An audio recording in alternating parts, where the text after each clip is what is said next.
The film opens with Julia, an actress who has recently moved to Bucharest with her boyfriend Francis for his job and is adjusting to her new life in a foreign city, and interacted with the taxi driver. Julia, not understand Romanian, is confused by her husband's conversation with the driver. Upon arrival at their apartment, the couple is then warmly greeted by the apartment owner and shown to their room. The couple's apartment is situated in a spacious building, with large windows that offer a view of the surrounding area. Later that night, Julia finds herself unable to sleep. She goes to the window to relax and notices once again that someone is watching her from the building across the street. Francis called her to bed and she went to him. The next morning, she wakes up alone to find a message from Francis containing a picture of her sleeping. Julia goes about her day performing household chores until she is interrupted by the sound of her neighbor dancing and shouting in the next apartment. Later, she decided to explore the city and went to a restaurant. She struggled with her Romanian but she managed. She continues this activity for several days. However, her inability to understand the language makes life in Romania increasingly lonely and monotonous for her. One day, while staring out the window, she spots the same person watching her from the opposite building.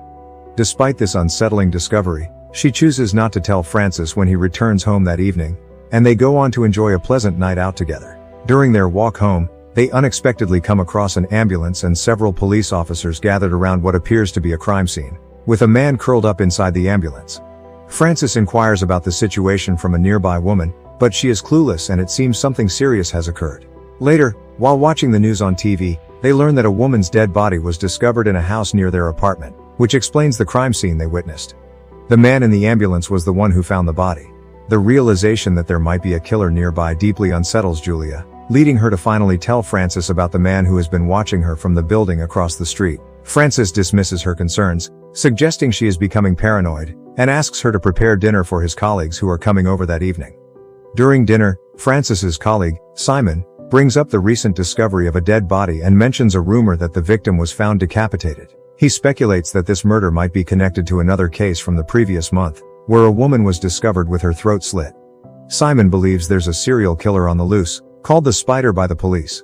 Disturbed by the conversation, Julia steps outside to throw away the garbage and encounters her next-door neighbor, Irina, who apologizes for the noise the other day and asks Julia to let her know if she ever gets too loud again. The next day, Julia finds a newspaper article about the recent murder victim and decides to look up more information in English. Her research confirms the presence of a serial killer in Bucharest, and she watches an interview with a survivor who describes being stalked for days before the killer broke into her house, smothered her with a pillow and slit her throat. The killer reportedly stayed with the dying woman for hours, watching her bleed. This horrifying revelation only intensifies Julia's fear, and she starts to feel like someone is following her as she walks through the city. To clear her mind, she decides to watch an English movie at a theater. After a while, a man enters the theater and chooses to sit directly behind her despite the abundance of available seats. She glances back but can't see his face clearly due to her growing fear. When the man leans toward her, Julia panics and leaves the theater immediately. Her next stop is the grocery store, where she soon notices another suspicious man. Terrified, she accidentally knocks over a pickle jar. She hides in a room but an irate employee confronts her, prompting Julia to quickly exit through the back door. This encounter motivates Julia to tell Francis about the man in the supermarket. Together, they return to the grocery store and request to see the CCTV footage from that day. An employee there told her that they thought she was trying to steal. While reviewing the footage, Julia takes a picture of the suspicious man. However, Francis remains unconvinced, suggesting that it was a misunderstanding and that the man might have been looking at her because she was staring at him first. Julia's anxiety continues to escalate, causing her to spend the entire day in her apartment, too afraid to risk another encounter with the mysterious man. That night, Julia is startled by a knock on her door. She cautiously opens the door and finds an elderly Romanian woman who is asking for help, but Julia can't understand her due to the language barrier. Irina, the neighbor, steps in to translate, explaining that the old lady's cat is missing and she's asking for assistance to find it. After Irina convinces the woman to look elsewhere, she invites Julia into her apartment for drinks. As the two women enjoy a pleasant conversation, they are abruptly interrupted by Irina's fiery ex-boyfriend, who is banging on the door and shouting in Romanian. Irina handles the situation and reassures Julia, even showing her a handgun that her ex-boyfriend had given her for protection. Later, back in her apartment, Julia decides to confront her fears and figure out if the mysterious man is actually watching her or if she's just being paranoid. She sees the man standing at his usual spot in the window and, this time, decides to wave at him. To her dismay, he waves back, confirming her fear about him watching her. When Francis comes home, Julia tells him about the incident and asks him to call the police. She's certain the man is the same one who followed her the other day. The policeman and Francis, though not entirely convinced by Julia's concerns, agree to investigate and visit the neighboring apartment building. However, Francis returns without anything, explaining that the police found no evidence of any wrongdoing and therefore cannot take action. He also tells Julia that even if it's the same person, it isn't unusual for him to shop at the same store, suggesting that she's being unreasonably paranoid. Francis's dismissive attitude infuriates Julia, leading to an argument where she feels anxious, alone, and unsafe in this foreign country. The next day, Julia spots the creepy guy in town and decides to follow him, which leads her to an underground strip club where he works as a cleaner. To her surprise, she also discovers that Irina is one of the performers there. Irina explains that the cleaners change daily and she has never seen the man before, promising to look out for Julia. That night, as Julia is about to go to sleep, she dreams of the strange man ambushing her in her own home.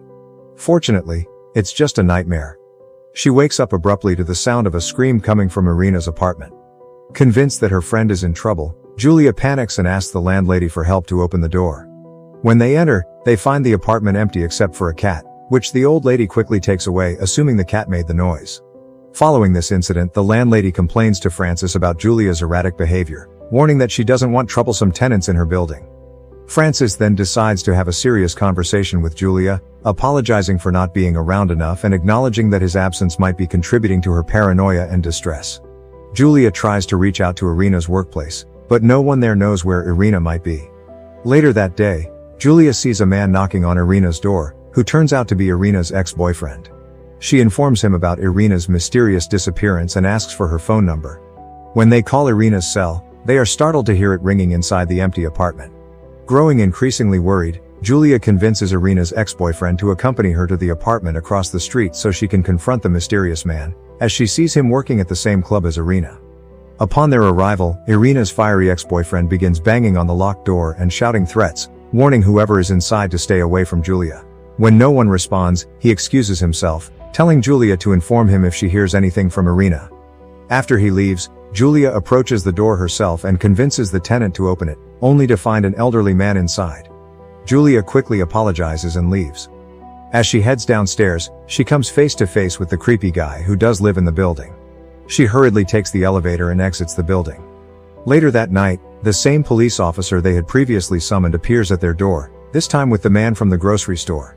The officer introduces the man as Mr. Weber, who claims that Julia and Francis have been stalking and harassing him and his father, and he wants to press charges. The officer explains that he is there to mediate the situation and eventually gets them to shake hands as a gesture of peace. After Mr. Weber leaves, Francis approaches Julia with good news. The serial killer has finally been arrested. Julia recognizes the man in the mugshot as the person she saw in the ambulance that night. According to the news, he fits the profile, having a criminal record and a connection to the victim. With the crime solved, Francis hopes that Julia will stop feeling anxious and suspicious about Mr. Weber. To help her move on, Francis takes her to his office party. During the office party, Francis and Simon make a joke about Julia, suggesting that she hasn't been bored in their apartment because a spider has been keeping her company, referring to the serial killer's nickname. Julia, understanding enough Romanian to get the gist, realizes they are mocking her. She confronted them about it, but they brushed it off, saying that it's office gossip. Offended and humiliated, she storms out despite Francis's attempts to run after her. Francis expresses his frustration, saying he's tired of her paranoia and fear fantasies and that he can't take it anymore. Julia takes the train home alone and is shocked to see Mr. Weber sitting in the distance. Suddenly, the train comes to an abrupt halt, and Mr. Weber moves to sit opposite her, which scares her. He casually explains that he stares at her because his life has become monotonous due to his daily routine of caring for his sick father and working as a cleaner. Watching people brings him happiness, and when Julia, a beautiful girl, noticed and waved at him, it made him happy. He wants to be friends with her. While he is talking, Julia notices an ominous-looking plastic bag with him. She immediately apologizes and leaves the train, heading straight home. Fed up with Francis doubting her stories and being absent from her life, she starts packing her things. Her packing is interrupted by the sound of music coming from Irina's apartment. She goes next door and finds the door unlocked. To her horror, she discovers Irina's decapitated body inside. Before she can react, she is ambushed from behind. When she regains consciousness, she finds herself face to face with Mr. Weber, confirming her worst suspicions. He explains how he killed Irina and hid her body in the closet when Julia and the landlady came looking for Irina a few days earlier. The two are then interrupted by a series of sounds coming from next door, marking Frances's return home. Hearing this, Julia tries to scream for help, but Weber slits her throat to silence her. While bleeding out, she crawls across the floor, attempting to reach Irina's gun, but she passes out before she can get to it.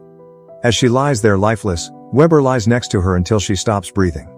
Meanwhile, back in the other apartment, Frances tries to call Julia and hears her phone ringing next door.